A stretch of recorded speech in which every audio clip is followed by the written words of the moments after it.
Narito ang 10 paraan para malaman kung gusto ka ng isang babae. Body language, tumingin sa kanyang postura at galaw. Kung siya ay palaging nakaharap sa iyo, may mga paminsang paghawak sa kanyang buhok o mga kilos na nagpapakita ng interes, maaaring ibig sabihin nito ay gusto ka niya. Madalas na pakikipag-ugnayan, kung siya ay madalas na kumakausap sa iyo, nagpapadala ng mensahe, o nag-iimbita ng mga aktibidad, ito ay senyales ng kanyang interes. Nakatutok na tingin, kung madalas mo siyang nahuhuli na nakatingin sa iyo, lalo na kung nahuhuli mo siyang umiti, maaaring may gusto siya sa iyo.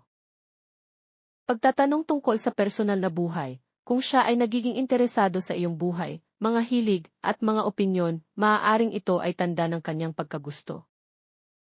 Pagkukwento ng sarili, kung nagbabahagi siya ng mga personal na karanasan o mga lihim sa iyo, ito ay maaaring senyales na nagtitiwala siya sa iyo at may mas malalim na interes.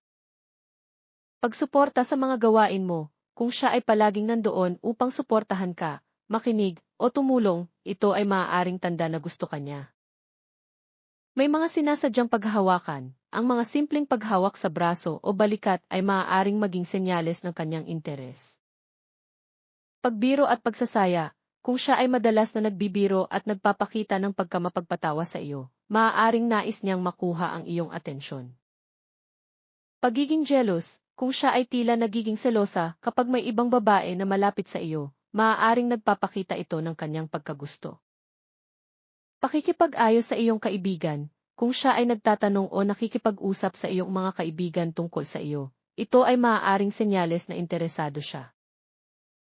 Ang mga senyales na ito ay maaaring magkaiba depende sa personalidad ng bawat tao, kaya't mahalagang isaalang-alang ang konteksto at sitwasyon.